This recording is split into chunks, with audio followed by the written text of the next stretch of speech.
Tuhan adalah Raja. Biarlah bumi bersorak-sorak, biarlah banyak pulau bersukacita. Sebab Engkaulah, ya Tuhan, yang maha tinggi di atas seluruh bumi. Engkau sangat dimuliakan di atas segala Allah.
Mari kita berdoa.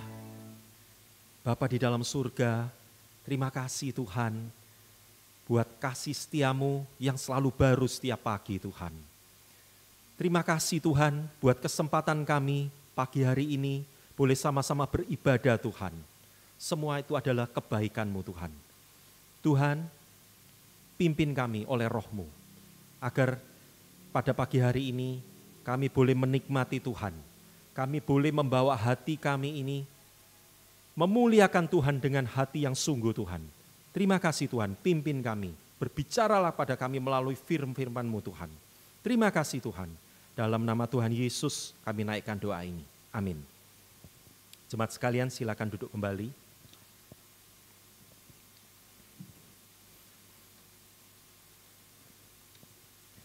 Tuhan itu berkepanjangan sabar dan kasih setianya berlimpah-limpah. Ia mengampuni kesalahan dan pelanggaran, tetapi sekali-kali tidak membebaskan orang yang bersalah dari hukuman. Bahkan ia membalaskan kesalahan bapa kepada anak-anaknya, kepada keturunan yang ketiga dan keempat. Jemaat sekalian, mari kita siapkan hati untuk pengakuan dosa. Kita nyanyikan lagu Pandanglah pada Yesus.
Sekali lagi, pandanglah kepada Yesus setengah suara.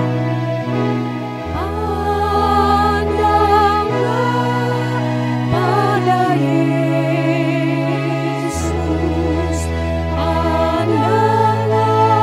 Mari kita datang di hadapan Tuhan dengan hati yang sungguh terbuka di hadapan Tuhan. Kita hanya mau memandang kepada Kristus yang sudah menyelamatkan kita.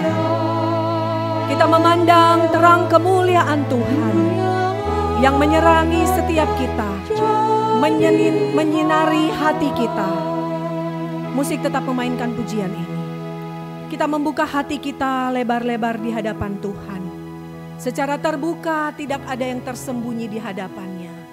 Allah mengetahui segala yang kita lakukan, baik yang kelihatan maupun yang tidak kelihatan, baik yang tersembunyi, yang kita pikir mungkin hanya kita yang tahu, tetapi Tuhan mengetahuinya. Mari kita mau bawa segala dosa-dosa kita di hadapan Tuhan.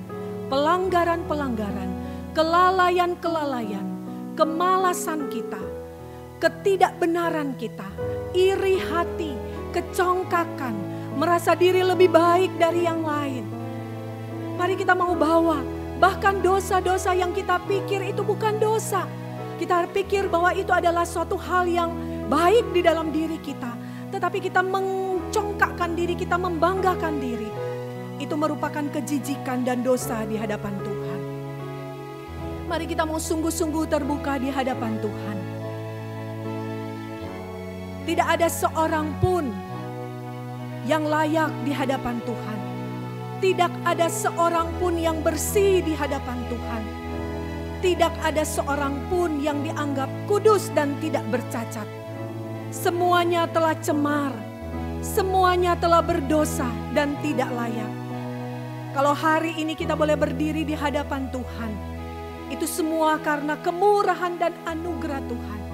Itu semua karena kesabaran Tuhan buat kita. Sehingga kita boleh ada seperti saat ini. Kalau kita boleh berdiri, bahkan kita boleh dipanggil untuk melayani Tuhan. Itu pun karena anugerah Tuhan. Bukan karena kita lebih baik. Bukan karena kita melayani. Bukan karena kita punya banyak talenta. Bukan karena kita pintar berkhotbah. Bukan karena kita pintar di dalam banyak hal. Tetapi semua karena anugerah Tuhan yang memampukan, yang menolong kita, yang beranugerah sehingga kita boleh berdiri di hadapan Tuhan hari ini.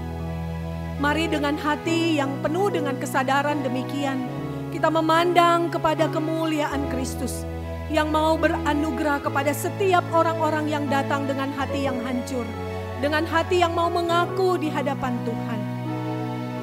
Dan sungguh-sungguh mau dibentuk, diubahkan, dijamah, dipulihkan, disembuhkan, dan diampuni. Kita datang kepada Allah yang sanggup melakukan semuanya. Kita datang kepada Dia yang sudah melakukannya. Mari kita membuka hati kita. Kita mau sungguh-sungguh berdoa di hadapan Tuhan. Meminta pertolongan dan anugerah Tuhan. Ya Bapa yang di surga, kami datang kepadamu Tuhan. Inilah hati kami yang begitu cemar. Kami begitu sombong. Hari-hari kami lalui dengan hal-hal yang mungkin sia-sia.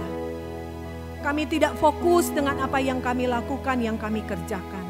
Atau mungkin kami terlalu fokus dengan apa yang kami kerjakan sampai kami lupa untuk mengutamakan Engkau Tuhan. Ampuni kami jikalau kami kurang memperhatikan keluarga kami, anak-anak kami, kurang memperhatikan orang-orang di sekitar kami. Apakah itu pembantu rumah tangga kami, karyawan kami, atau orang-orang yang di sekitar kami. Tuhan ampuni kami. Bahkan ketika ada hal-hal yang kami tahu harus kami lakukan, kami tidak lakukan. Kami pikir itu hal yang biasa. Oh Tuhan, ampuni kami untuk dosa kelalaian-kelalaian yang kami abaikan, yang kami sepelehkan. Ampuni kami Tuhan ketika kami merasa diri kami lebih baik, kami pintar, kami menghakimi orang lain. Tuhan ampuni kami. Dan ampuni kami juga Tuhan untuk segala dosa yang kami lakukan, yang tidak sengaja kami lakukan, yang tidak kami sadari, yang mungkin menyandung orang lain, menyakiti orang lain, melukai orang lain. Tuhan ampuni kami. Bahkan ketika tutur kata kami, ketika tindak tanduk kami, perilaku kami, sikap kami, karakter kami Tuhan, yang tidak mencerminkan Engkau, ampuni kami Tuhan. Tuhan Engkau Allah yang sanggup melakukan melebihi dari yang kami doakan dan yang kami pikirkan. Karena itu Tuhan, kami mau datang kepada Engkau Allah yang sekali lagi mau memberikan anugerah itu kepada kami. Terima kasih Tuhan. Terima kasih untuk kesabaran-Mu. Terima kasih untuk pengampunan-Mu. Terima kasih untuk segala kebaikan Tuhan, anugerah demi anugerah yang kami boleh dapatkan. Terima kasih Tuhan, jadikan kami manusia baru, kami yang semakin hari semakin serupa Kristus. Terima kasih Bapa. Hanya di dalam nama Tuhan kami Yesus Kristus kami berdoa. Amin. Janji pengampunan dosa kita diambil di dalam Bilangan pasal yang ke-14 ayat 19 sampai 21. Ampunilah kiranya kesalahan bangsa ini sesuai dengan kebesaran kasih setiamu. Seperti engkau telah mengampuni bangsa ini mulai dari Mesir sampai kemari. Berfirmanlah Tuhan, aku mengampuninya sesuai dengan permintaanmu. Hanya demi aku yang hidup dan kemuliaan Tuhan memenuhi seluruh bumi.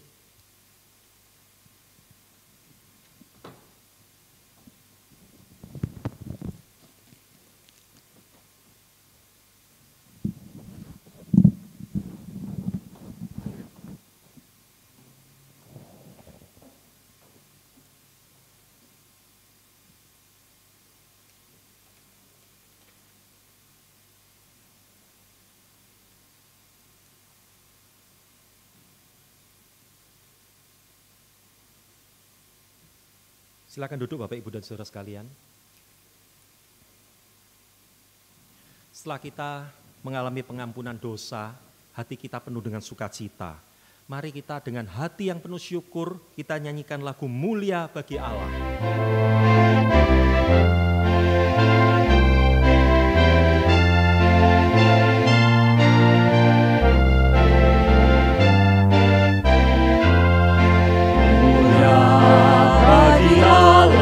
Kasih-Nya besar, Putranya diberikan untuk kaum berdosa. Dia rela disalib bagi manusia, terlukalah itu selamat bagiku. Pujilah, pujilah, dengarlah sabdanya. Pujilah, pujilah, umat bergiranglah menghadap Allah di antara anaknya. Dalam penebusan mulia baginya, anak-anaknya jadi penebusan. Itu janjinya bagi yang percaya, dan dosaku betapapun besarnya, Dia menghapus dan membasuh semuanya. Pujilah, pujilah, dengarlah sabdanya. Pujilah, pujilah, umat bergiranglah menghadap Allah di antara anaknya. Dalam penebusan mulia baginya.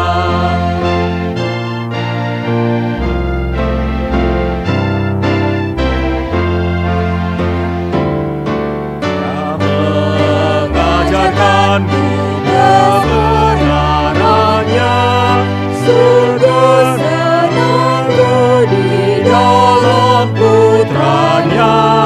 Amat sukacita tiada bandingnya ketika aku melihat wajahnya. Pujilah, pujilah, dengarlah sabdanya. Pujilah, pujilah, umat bergiranglah menghadap Allah di antara anaknya. Dalam penebusan mulia baginya.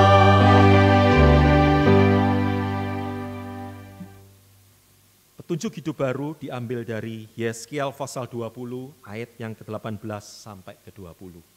Janganlah kamu hidup menurut ketetapan-ketetapan ayahmu, dan janganlah berpegang pada peraturan-peraturan mereka. Dan janganlah menajiskan dirimu dengan berhala-berhala mereka. Akulah Tuhan Allahmu. Hiduplah menurut ketetapan-ketetapanku, dan lakukanlah peraturan-peraturanku dengan setia. Kuduskanlah hari-hari Sabatku, sehingga itu menjadi peringatan di antara aku dan kamu, supaya orang mengetahui bahwa akulah Tuhan Allahmu. Jemaat sekalian, mari kita bangkit berdiri bersama-sama dengan orang kudus di segala tempat dan segala zaman. Kita sama-sama mengikrarkan pengakuan iman rasuli. Pengakuan iman rasuli.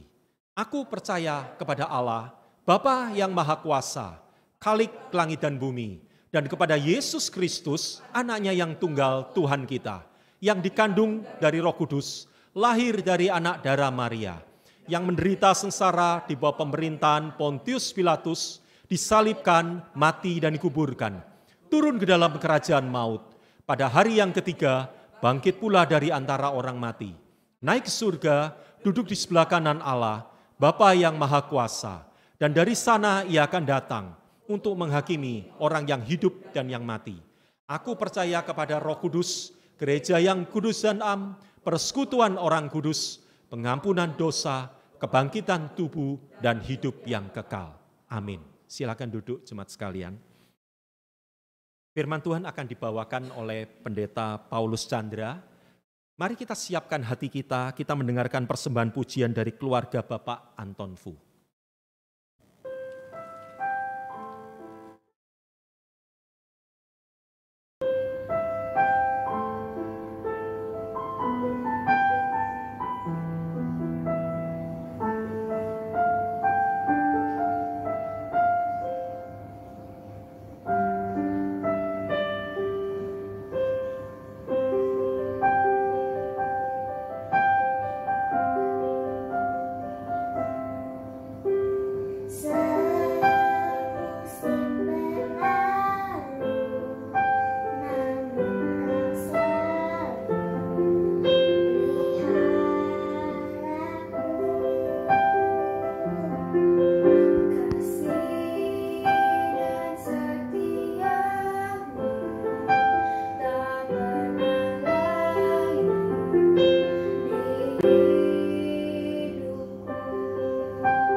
Kami bersyukur kepadamu ya Tuhan, untuk musim-musim yang boleh kami lalui, hari demi hari, minggu demi minggu, bulan demi bulan, bahkan tahun demi tahun. Engkau terus ada bersama dengan kami. Engkau mencurahkan segala berkat-Mu, dan kami sungguh boleh bersyukur kalau hari ini Tuhan masih memberikan kami nafas hidup. Tuhan masih memberikan kami kekuatan dan kesehatan. Tuhan masih memberikan kami kesempatan untuk kami boleh datang beribadah kepada Tuhan. Tuhan masih memberikan kami kesempatan untuk kami boleh datang melayani Tuhan. Sungguh Tuhan, hati kami bersyukur kepadamu. Dan biarlah pagi hari ini Tuhan, kami boleh sungguh datang dengan hati kami yang rindu akan Engkau, yang rindu akan kebenaran firman Tuhan. Sebab itu Tuhan, kami menyerahkan ke dalam tangan kasih Tuhan. Biarlah Tuhan Engkau yang akan pimpin dan berkati jalannya pemberitaan firman Tuhan pada hari ini. Sehingga setiap kami yang mendengarkan, kami boleh sungguh disegarkan, kami boleh sungguh dikuatkan. Ada berkat-berkat rohani yang boleh kami dapatkan dari kebenaran firman Tuhan. Hamba-Mu yang terbatas, mohon Tuhan urapi. Tuhan pakailah dengan kekuatan Tuhan, boleh menyampaikan kebenaran firman-Mu dengan baik. Terpuji nama-Mu Tuhan, hanya dalam nama Tuhan kami Yesus Kristus, kami berdoa dan bersyukur. Amin. Selamat pagi Bapak Ibu Saudara yang terkasih, Shalom. Bersyukur sekali hari ini kita masih boleh beribadah bersama kepada Tuhan. Dan saudara sekalian, saya menyampaikan salam dari Majelis Hamba Tuhan GK Grandfield untuk kita sekalian. Biarlah saudara sekalian kita boleh terus di dalam satu ikatan kasih yang saling menopang dan saling mendoakan satu dengan yang lain. Nah saudara, hari ini kita akan merenungkan satu tema, yaitu Alkitab dan tradisi. Alkitab dan tradisi. Nah saudara, tradisi adalah kebiasaan turun-temurun dari nenek moyang yang masih dijalankan di tengah-tengah masyarakat karena dianggap itu sesuatu yang baik dan sesuatu yang benar. Nah saudara, kita tentu tahu bahwa di setiap suku bangsa itu mempunyai tradisi, adat istiadat, budaya masing-masing. Saudara, saya dari Kalimantan Barat, saya ambil contoh yang di Kalimantan Barat. Nah, suku yang besar, saudara, yang terkenal dengan tradisi gawai. Ada yang tahu gawai? Tahu ya, naik dango ya. Itu salah satu tradisi orang Dayak. Ya. Nah, setiap tahun sekalian mereka adakan gawai itu. Saudara, gawai adalah satu ucapan syukur kepada Tuhan yang mereka sebut sebagai jubata atas hasil panen yang berlimpah-limpah. Dan di dalam pelaksanaan gawai itu, saudara, mereka tidak hanya sekedar ucap syukur, tetapi mereka juga berdoa supaya Tuhan memberkati tahun-tahun mereka ke depan. Sehingga mereka boleh mendapatkan hasil panen yang semakin baik dan masyarakat dihindarkan dari mara bahaya yang ada.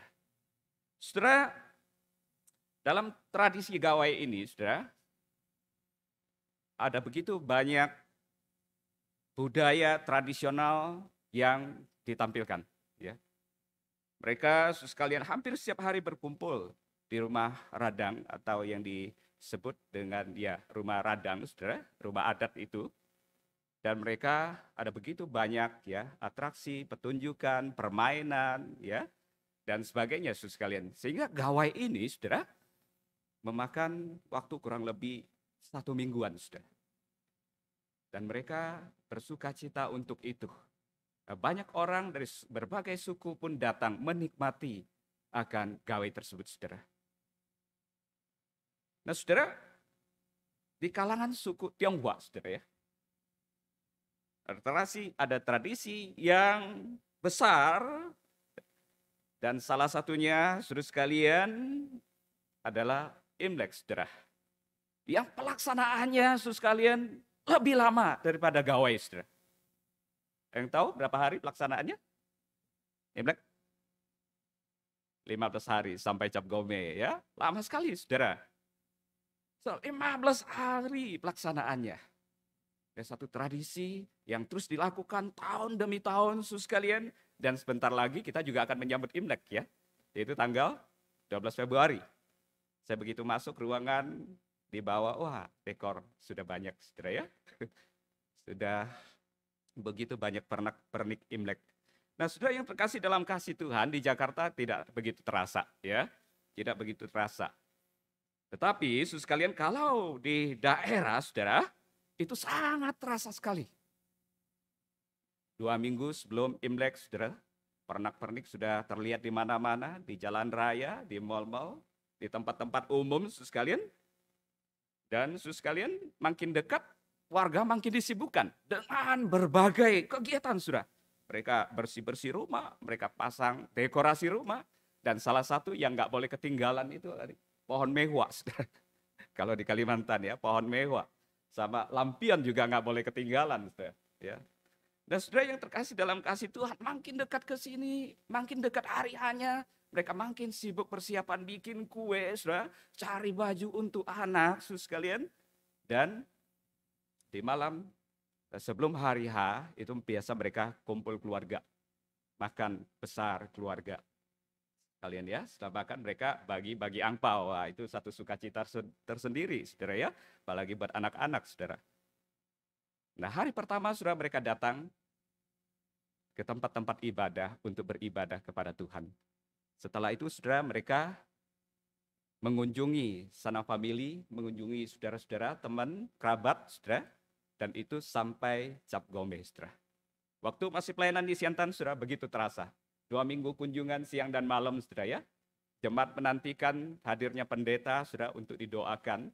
Dan ini menjadi satu kesempatan yang baik bagi kami hamba-hamba Tuhan, dengan pengurus gereja tentunya, datang mengunjungi jemaat, karena di saat itulah, di momen itulah biasanya mereka komplit ya, satu keluarga kumpul. Ya, nah, kita bisa sharing firman, kita bisa menguatkan mereka, bisa membawa mereka semakin dekat dengan Tuhan. Nah, saudara, itu satu kesempatan yang baik sekali. Nah, saudara yang terkasih dalam kasih Tuhan, tidak hanya itu, saudara. Panjangnya perayaan Imlek ini, saudara sekalian, itu karena ada begitu banyak ya atraksi-atraksi yang ditampilkan. Dan sepanjang 15 hari itu, ya masyarakat bisa menyaksikan berbagai atraksi. Seperti barongsai, saudara ya. Nah, pawai, ada naga dan sebagainya, saudara. Kalau di Singkawang apalagi ya, itu tatung, saudara ya. Nah, dan sebagainya. Saudara yang terkasih dalam kasih Tuhan, kesempatan ya, Imlek itu juga biasa digunakan oleh keluarga untuk rekreasi. Ya, bawa keluarga ya ke tempat-tempat rekreasi, menikmati ya suasana bersama dengan keluarga dengan indahnya. Saudara yang terkasih, itu salah satu tradisi Tionghoa, saudara. Ya, Imlek. Dan masih banyak lagi tradisi-tradisi lain, saudara sekalian, yang masih terpelihara, yang masih dijalankan sampai hari ini di tengah-tengah masyarakat. Dan saya yakin percaya, saudara, di suku-suku yang lain pun ada tradisi-tradisi, saudara, yang dijalankan, saudara. Dan sampai saat ini. Saudara sekalian, menjadi pertanyaan kita hari ini adalah, bagaimana kita sebagai orang Kristen, sebagai orang percaya, di dalam menyikapi tradisi-tradisi yang ada. Karena tidak semua di dalamnya itu baik, saudara. Ada yang unsur mistiknya, ada yang mungkin bagi kita harus serius untuk memikirkan apakah kita boleh ikutin atau tidak, saudara. Nah, saudara yang terkasih dalam kasih Tuhan, saya ingin mengajak kita membaca satu bagian firman Tuhan di dalam Matius pasal 15, ayat 1 sampai ayat yang ke-20. So, kita akan belajar bersama bagaimana Yesus menyikapi salah satu tradisi yang ada pada zamannya. Ya, Matius pasal yang ke-15 ayat 1 sampai ayat yang ke-20. Saya bacakan bagi Bapak Ibu Saudara sekalian. Perintah Allah dan adat istiadat Yahudi. Kemudian datanglah beberapa orang Farisi dan ahli Taurat dari Yerusalem kepada Yesus dan berkata, "Mengapa murid-muridmu melanggar adat istiadat nenek moyang kita? Mereka tidak membasuh tangan sebelum makan." Tetapi jawab Yesus kepada mereka, "Mengapa kamu pun melanggar perintah Allah demi adat istiadat nenek moyangmu? Sebab Allah berfirman, hormatilah ayahmu dan ibumu. Dan lagi, siapa yang mengutuki ayahnya dan ibunya, pasti dihukum mati. Tetapi kamu berkata, barang siapa berkata kepada bapaknya atau kepada ibunya, apa yang ada padaku yang dapat digunakan untuk pemeliharaanmu sudah digunakan untuk persembahan kepada Allah. Orang itu tidak wajib bagi menghormati bapaknya atau ibunya. Dengan demikian firman Allah kamu nyatakan tidak berlaku demi adat istiadatmu sendiri. Hai orang-orang munafik, benarlah nubuat Yesaya tentang kamu. Bangsa ini memuliakan aku dengan bibirnya, padahal hatinya jauh daripadaku. Percuma mereka beribadah kepadaku, sedangkan ajaran yang mereka ajarkan ialah perintah manusia. Lalu Yesus memanggil orang banyak dan berkata kepada mereka, dengar dan camkanlah, bukan yang masuk ke dalam mulut yang menajiskan orang, melainkan yang keluar dari mulut. Itulah yang menajiskan orang. Maka datanglah murid-muridnya dan bertanya kepadanya, engkau tahu bahwa perkataanmu itu telah menjadi batu sandungan bagi orang-orang Farisi? Jawab Yesus, setiap tanaman yang tidak ditanam oleh Bapa-Ku yang di surga, ia akan dicabut dengan akar-akarnya. Biarkanlah mereka itu, mereka orang buta yang menuntun orang buta. Tetapi jika orang buta menuntun orang buta, pasti keduanya jatuh ke dalam lubang. Lalu Petrus berkata kepadanya, jelaskanlah perumpamaan itu kepada kami. Jawab Yesus, kamu pun masih belum dapat memahaminya. Tidak tahukah kamu bahwa segala sesuatu yang masuk ke dalam mulut, turun ke dalam perut, dibuang di jamban. Tetapi apa yang keluar dari mulut berasal dari hati, dan itulah yang menajiskan orang. Karena dari hati timbul segala pikiran jahat, pembunuhan, perzinahan, percabulan, pencurian, sumpah palsu, dan hujat. Itulah yang menajiskan orang. Tetapi makan dengan tangan tidak dibasuh, tidak menajiskan orang. Bapak Ibu Saudara yang terkasih, dalam nas yang kita baca, saudara sekalian, kita melihat, ya, dikatakan di situ bahwa ada beberapa orang Farisi dan ahli Taurat yang datang dari Yerusalem. Mereka datang mempertanyakan kenapa murid-murid Yesus itu makan tanpa cuci tangan. Saudara sekalian, bagi orang Farisi dan ahli Taurat, saudara sekalian, makan tanpa cuci tangan adalah suatu pelanggaran terhadap tradisi nenek moyang mereka. Saudara sekalian, mereka katakan di dalam Markus pasal 7 ayat 3 sampai ayat yang keempat, Markus 7 ayat 3 sampai ayat 4, di situ dijelaskan bahwa mereka bukan saja, saudara sekalian, tidak makan kalau tidak cuci tangan. Bahkan saudara sekalian, kalau mereka pulang dari pasar, sebelum membasuh diri, mereka pun tidak boleh makan, saudara. Itu satu tradisi, satu adat istiadat yang dilaksanakan secara turun-temurun di dalam kalangan orang-orang Yahudi. Saudara sekalian, mereka datang mengkritik Yesus. Mengatakan, kenapa murid-muridmu itu tidak membasuh tangan terlebih dahulu? Murid-muridmu itu menajiskan diri dengan makan dengan tidak cuci tangan. Murid-muridmu itu tidak mengikuti adat istiadat nenek moyang kita. So mereka datang kepada Yesus, mereka mengkritik Yesus karena menganggap Yesus membiarkan murid-murid makan dengan tangan najis. Karena menganggap Yesus sudah tidak bertanggung jawab atas kekudusan hidup daripada murid-murid, saudara sekalian. Saudara, tradisi Yahudi makan sebelum cuci tangan. Baik apa tidak, saudara? Baik apa tidak? Saya yakin kita akan mengatakan itu baik untuk kesehatan kita, ya.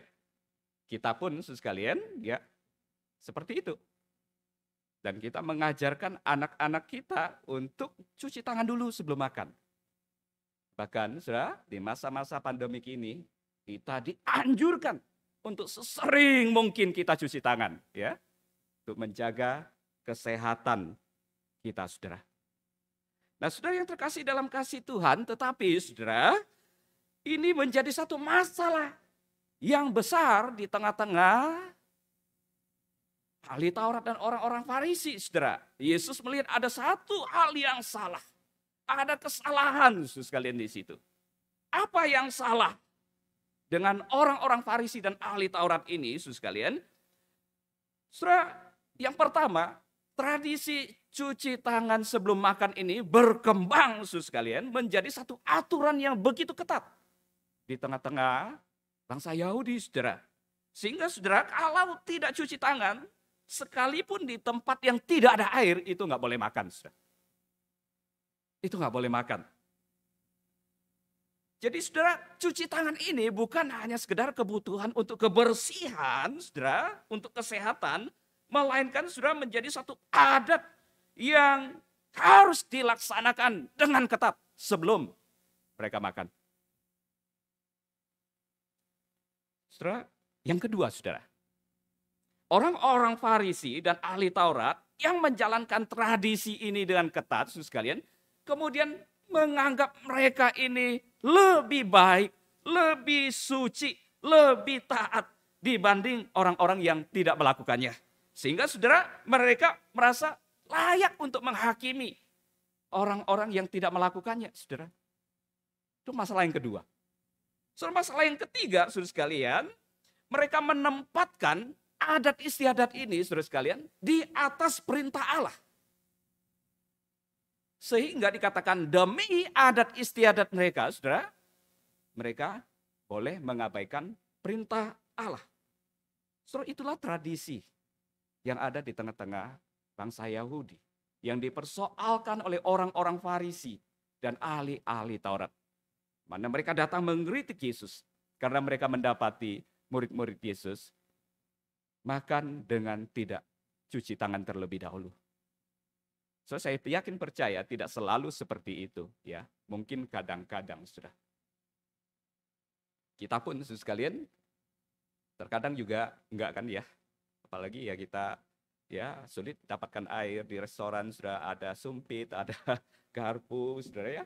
Ya kita mungkin merasa wah tangan kita nggak kotor, sudah. Ada kalanya kita juga seperti itu. Tetapi di kalangan orang Yahudi, ahli Taurat dan orang Farisi ini, sudah, itu sesuatu yang tidak boleh terjadi. Karena itu satu pelanggaran. Lebih baik tidak makan daripada tidak cuci tangan. So sekalian, bagaimana respon Yesus terhadap kritikan mereka, saudara? So yang pertama, saudara sekalian, Yesus mengecam kemunafikan mereka. Di ayat yang ketiga sampai ayat yang ke-10, saudara sekalian, bagi Yesus, saudara sekalian, mereka adalah orang-orang munafik. Saudara, yang merasa diri paling benar, yang merasa diri paling suci. Mereka mempermasalahkan murid-murid yang melanggar tradisi nenek moyang, saudara sekalian. Padahal, saudara sekalian, mereka itu melakukan satu pelanggaran yang jauh lebih besar. Yaitu apa, saudara?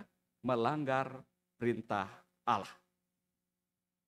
So, perintah Allah mana yang mereka langgar, saudara? Yesus mengatakan, saudara sekalian, mereka melanggar perintah Allah yang kelima dari 10 perintah Tuhan. Yaitu, hormatilah ayahmu dan ibumu. Dan ini, saudara sekalian, demi adat istiadat, mereka bisa abaikan itu. Mereka bisa tinggalkan itu. Mereka mengajarkan orang boleh tidak lagi merawat, memelihara orang tuanya, kalau apa yang ada padanya itu sudah dipersembahkan untuk Tuhan. So, kelihatannya rohani ya. Kelihatannya sangat bagus, saudara. Kelihatannya mereka mengutamakan Tuhan. Tetapi sesungguhnya, saudara sekalian, mereka telah menempatkan perintah Allah di bawah tradisi, yaitu membawa persembahan kepada Allah, saudara. Saudara yang terkasih dalam kasih Tuhan, ini menjadi satu respon Tuhan Yesus. Yesus katakan, kalian ini adalah orang yang munafik. Karena kalian begitu mementingkan tradisi yang ada, tetapi ada hal yang lebih penting, yaitu perintah Allah, kalian tidak lakukan. Kalian abaikan demi adat istiadatmu. Saudara, maka Tuhan Yesus mengacam mereka sebagai orang-orang yang munafik. Mereka yang menghakimi murid-murid Tuhan Yesus karena melanggar perintah manusia, aturan manusia. Tradisi itu aturan manusia, saudara.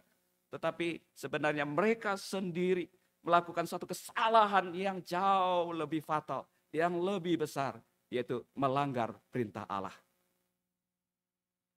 Saudara, Yesus sangat membenci perilaku orang-orang seperti ini. Sehingga di dalam berbagai bagian, di dalam bagian-bagian yang lain, Tuhan Yesus juga katakan mereka ini adalah orang-orang yang munafik. Saudara, orang-orang yang munafik hanya hidup ingin menyenangkan manusia. Tetapi tidak untuk menyenangkan hati Tuhan. Orang-orang semacam ini hanya ingin menerima pujian dari manusia. Tetapi tidak pujian dari Tuhan, saudara. Orang-orang semacam ini hanya bisa melihat selumbar di mata saudaranya, tetapi balok yang ada di matanya tidak dilihat, saudara. So, itulah yang Yesus katakan. Kenapa Yesus mengatakan mereka adalah orang-orang munafik, saudara. Saudara-saudara yang kekasih dalam kasih Tuhan. Yang kedua, saudara, respon Yesus yang kedua adalah Yesus, kita melihat dia tidak mempermasalahkan ya murid-murid. Dia tidak menyalahkan murid-murid yang makan tanpa cuci tangan. Saudara, ayat 11 sampai ayat yang ke-20. Saudara, bagi Yesus soal najis atau tidak najis, soal suci atau tidak suci, saudara, itu bukan apa yang masuk ke dalam mulut, saudara, melainkan apa yang keluar dari mulut, yang timbul dari hati, saudara. Itulah yang menajiskan orang. Lihat yang ke-11. Saudara, yang masuk ke mulut, semua makanan itu diproses di dalam perut. Ya. Sebagian menjadi nutrisi bagi tubuh kita, sebagian akan dibuang di jamban, saudara. Saudara, yang keluar dari mulut ini, saudara sekalian, ini yang menajiskan. Kenapa, saudara? Karena dikatakan situ timbul segala pikiran jahat. Pembunuhan, perzinahan, percabulan, pencurian, sumpah palsu, dan hujat. So, itu yang dikatakan yang menajiskan orang. Tetapi makan dengan tangan tidak dicuci, saudara, bagi Yesus itu tidak menajiskan. Yang menajiskan adalah apa yang ada di hati kita.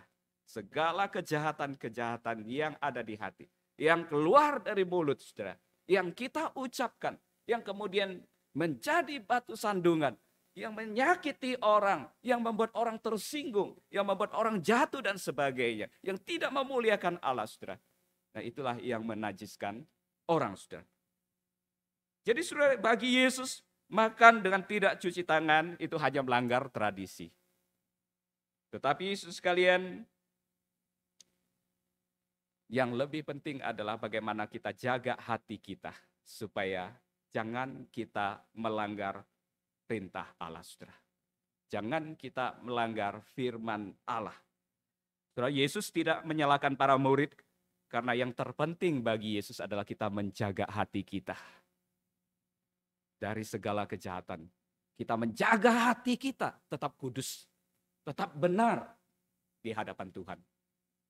Bukan menjaga kelakuan kita, saudara, supaya orang lain melihat kita, wah kita ini taat aturan.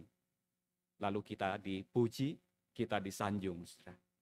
Bagi Yesus yang terpenting adalah apa yang dari hati, yang ada di hati kita. Gudang hati kita ini yang terpenting, saudara.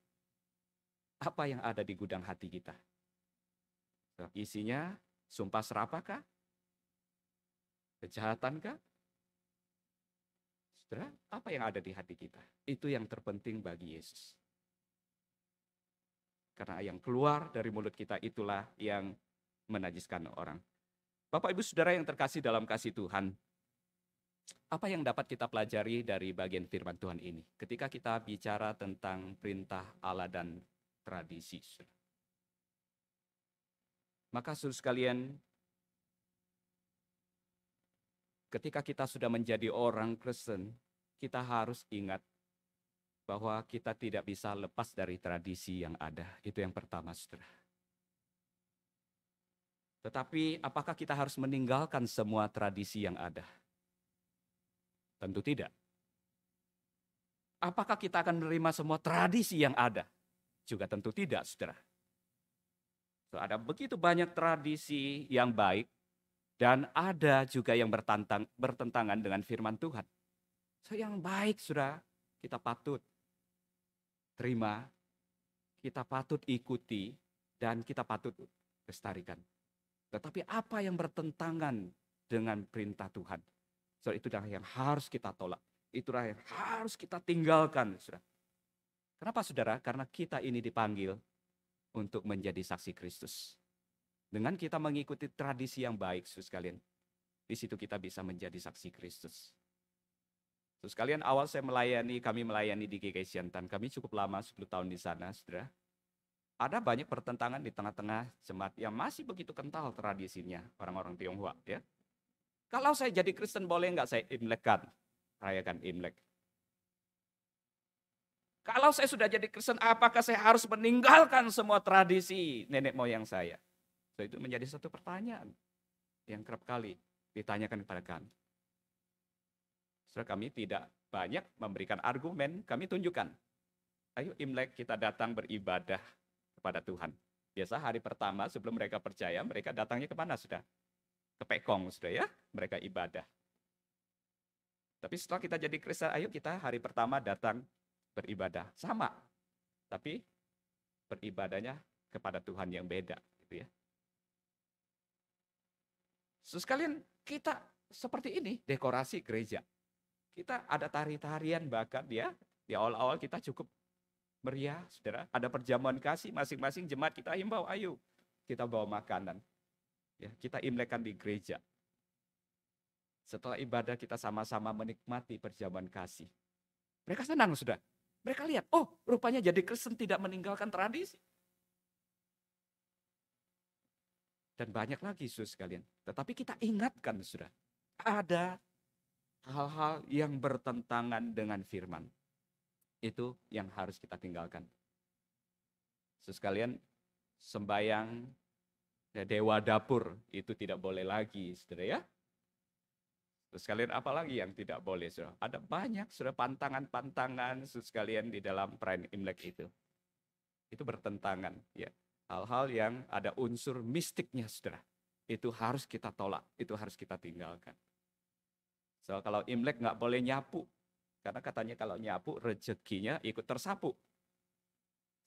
Kita ikutin nggak, saudara? Kalau Imlek, saudara sekalian, katanya nggak boleh buang sampah. Rezekinya terbuang, saudara. Kita ikutin nggak? Saudara sekalian, saya rasa, saudara, hal-hal yang begitu, ini adalah aturan-aturan manusia yang tidak perlu kita ikutin, saudara ya. Karena berkat itu dari Tuhan, ya kan? Dan menjaga kebersihan itu adalah baik, saudara. Selama Imlek ada begitu banyak sampah. Belum lagi orang main kembang api, saudara ya. Belum lagi itu makan besar. Nah, sampah-sampah dibawa kemanain tuh? Kalau anak-anak makan berserakan, saudara. Segala kotoran itu tidak akan baik untuk kesehatan. So, maka kita perlu menilai semua tradisi yang ada, saudara sekalian. Tetapi tradisi yang baik pun kita harus ingat, saudara. Yang bisa kita ikutin pun, yang boleh kita lestarikan itu pun, jangan sampai itu kita tempatkan di atas kebenaran firman. Jangan sampai itu yang kita utamakan, lalu firman Tuhan kita nomor 2-kan. Seperti ahli Taurat dan orang Farisi itu, saudara. So, merawat, memelihara orang tua ini adalah perintah Tuhan. Tetapi mereka bisa ajarkan itu tidak berlaku kalau uang yang kamu pakai untuk merawat orang tuamu udah kamu persembahkan kepada Allah. Artinya mereka telah menurunkan standar firman dan menaikkan tradisi nenek moyang kita. Itu yang tidak boleh.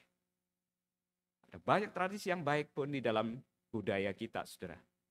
Itu pun kita harus menilai dengan baik. Jangan sampai, saudara, kita menempatkan itu di atas kebenaran firman Tuhan. Bapak Ibu Saudara, Tuhan Yesus, dia juga tidak menolak tradisi Yahudi, saudara. Dia mengikuti. Tetapi apa yang tidak baik? Ketika tradisi itu menggeser firman Tuhan, saudara, maka itulah yang ditentang. Itulah yang ditolak, saudara. Saudara yang terkasih dalam kasih Tuhan, ya, sebentar lagi ya kita rayakan Imlek. Dan di bulan Februari ini juga ada Valentine ya, semua ya. Dan ada yang lain-lain, saudara. Mari saudara sekalian kita renungkan. Apa yang dapat kita terima, saudara, dari tradisi-tradisi itu, kemudian kita bisa gunakan kesempatan itu untuk kita mengabarkan Injil. Untuk kita membawa orang semakin dekat kepada Tuhan, semakin mengenal Tuhan. Ingat kita dipanggil adalah untuk mentransformasi ya, budaya yang ada, tradisi yang ada. Sehingga di dalamnya, saudara, kita bisa memberitakan kasih Tuhan yang besar kepada manusia. Dan orang bisa melihat Tuhan yang adalah Sang Pencipta yang harus diletakkan di atas semua aturan manusia atau tradisi yang ada. So, mari kita tundukkan kepala, saudara.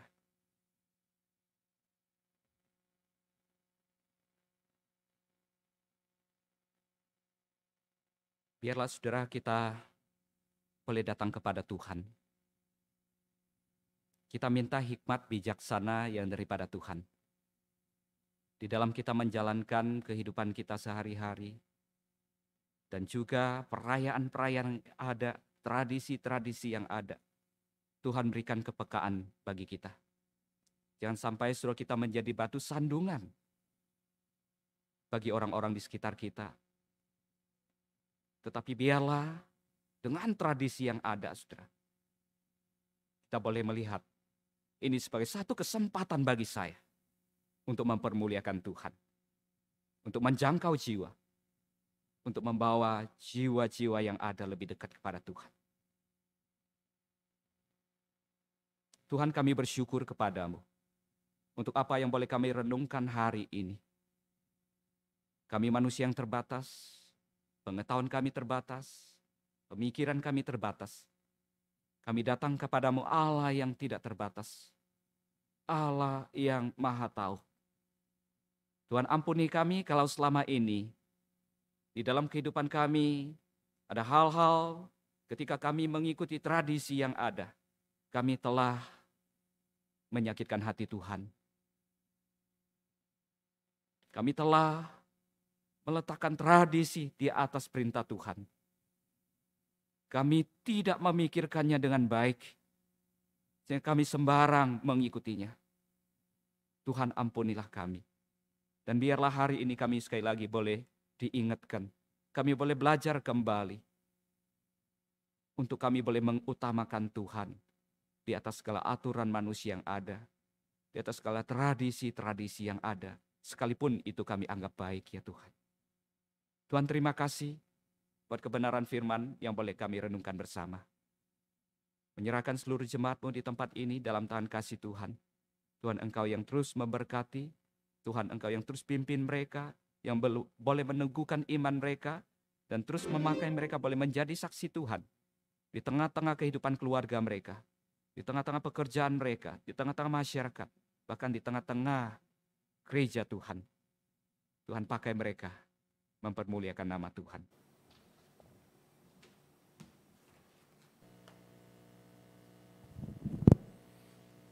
Jemaat sekalian, setelah kita mendengarkan kebenaran firman Tuhan, mari kita siapkan hati untuk memberikan persembahan. Kita menyanyikan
berdoa untuk menyerahkan persembahan kita.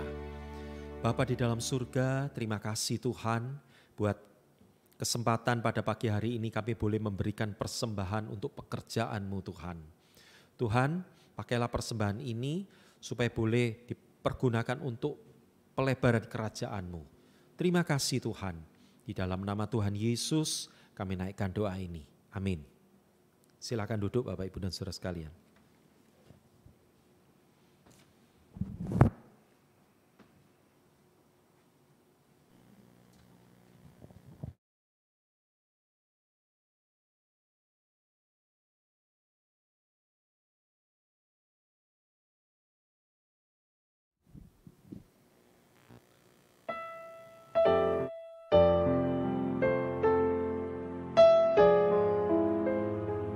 Shalom. Perkenalkan, nama saya Amon. Istri saya bernama Arlisa Gloria dan anak sulung kami Rarisa Mondi Nathanael. Adik saya Bella Mondi Nathanael. Kami bersama melayani di gereja. Mari kita sebagai jemaat terus mendukung setiap pekerjaan Tuhan. Dengan bersatu dan besar hati, kita melayani dan memuliakan namanya. Sebab segala sesuatu adalah dari Dia dan oleh Dia dan kepada Dia. Bagi Dialah kemuliaan sampai selama-lamanya. Tuhan Yesus memberkati. Bye-bye.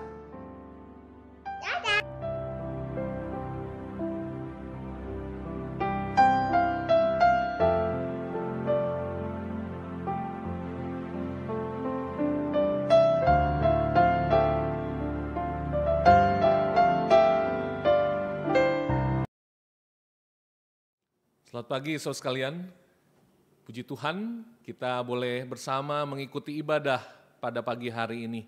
Dan kita diberkati lewat seluruh rangkaian ibadah dan juga firman Tuhan yang sudah disampaikan oleh Pendeta Paulus Chandra. Terima kasih untuk pelayanannya Pendeta Paulus dan Semu, kiranya Tuhan terus menyertai dan memberkati perjalanan pelayanan Musa dan Semu di GKI Greenfield. Ada beberapa hal yang hendak saya sampaikan dengan kegiatan gereja di minggu mendatang ini. Yang pertama adalah saya mengundang kita untuk sama-sama mengikuti persekutuan doa pada tanggal 10 ini. Dengan tema yang akan dibawakan oleh Guru Injil Marta Lerik, yaitu tentang adat istiadat nenek moyang. Dan kita akan mengikutinya melalui aplikasi Zoom pukul 19.30.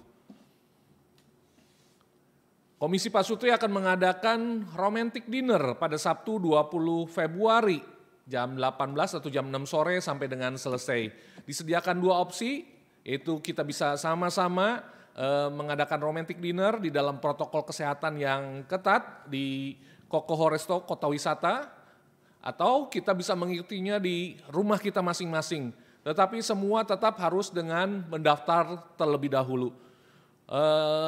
Romantic dinner yang dilakukan di Kokoho akan dibatasi hanya 10 pasang.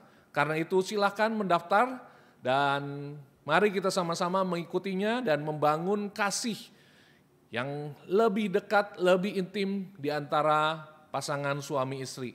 It's all about you.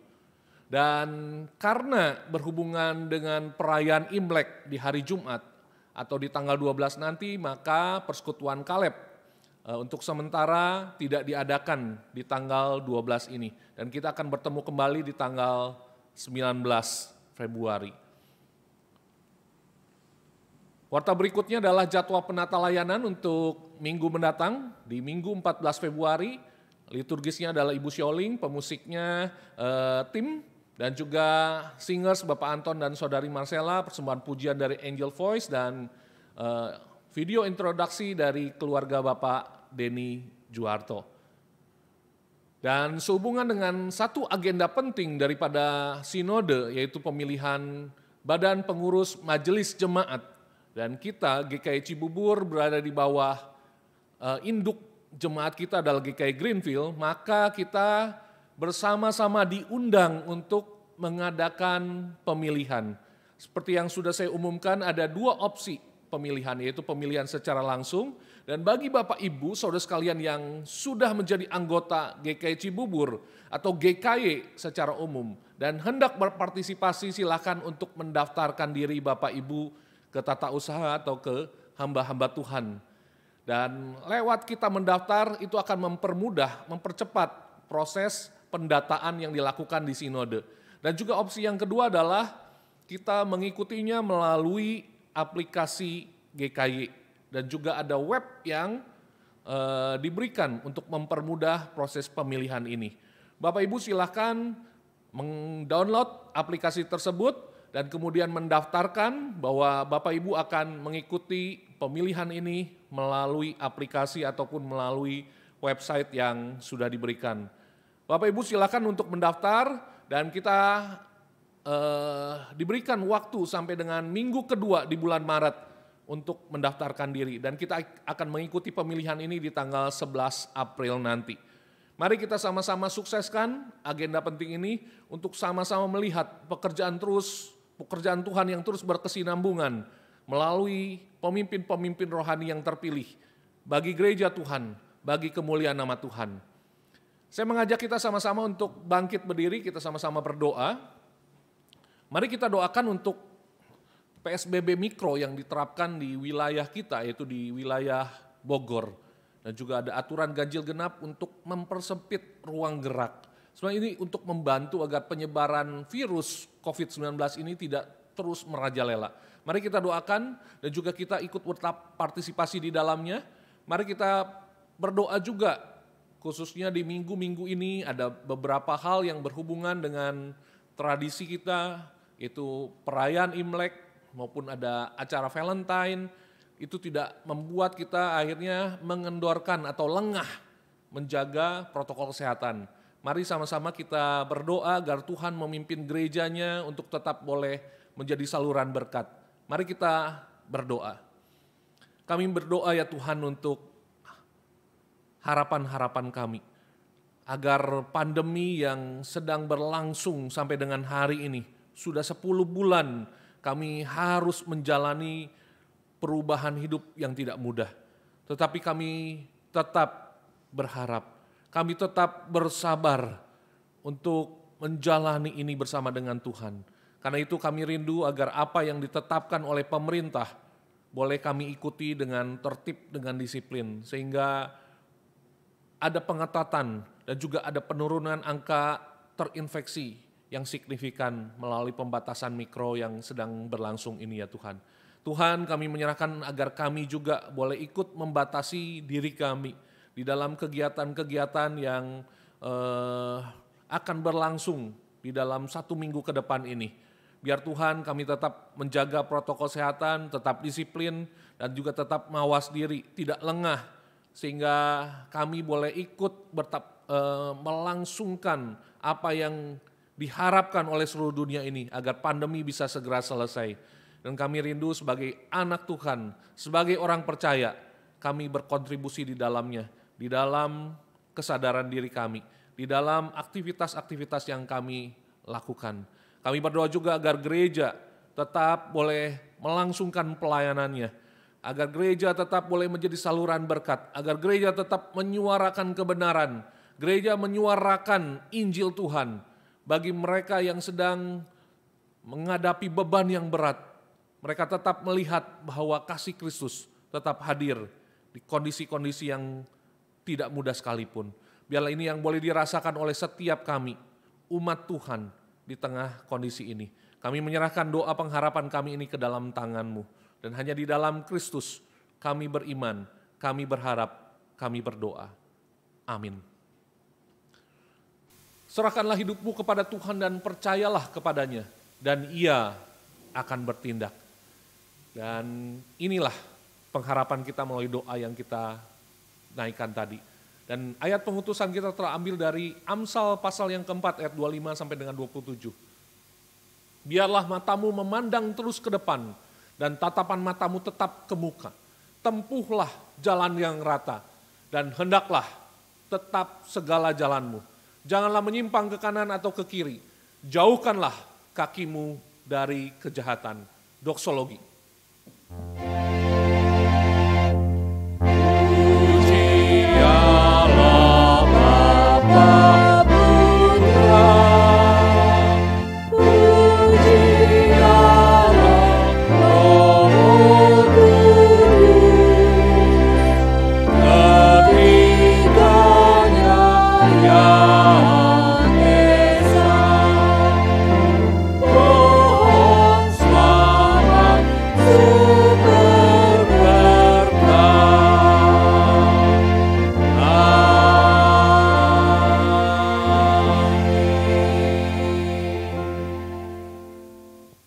Saudara-saudaraku sekalian, arahkanlah hati kita kepada Tuhan dan berjalanlah berpadanan dengan kebenaran firman-Nya.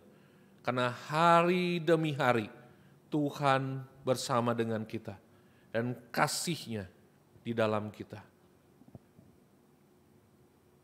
Kasih sayang daripada Allah Bapa, anugerah sempurna daripada Kristus Yesus Tuhan kita, pimpinan dan penyertaan daripada Allah Roh Kudus, berkat-berkat daripada Allah Tritunggal itu senantiasa bersama kita sekarang dan selama-lamanya. Amin.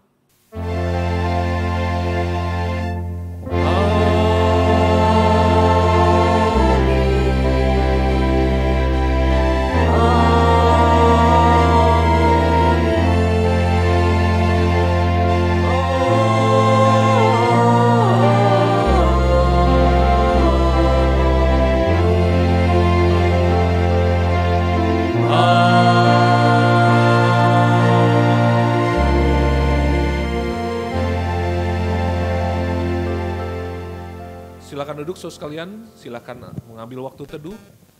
Ibadah kita selesai, Tuhan Yesus memberkati kita sekalian.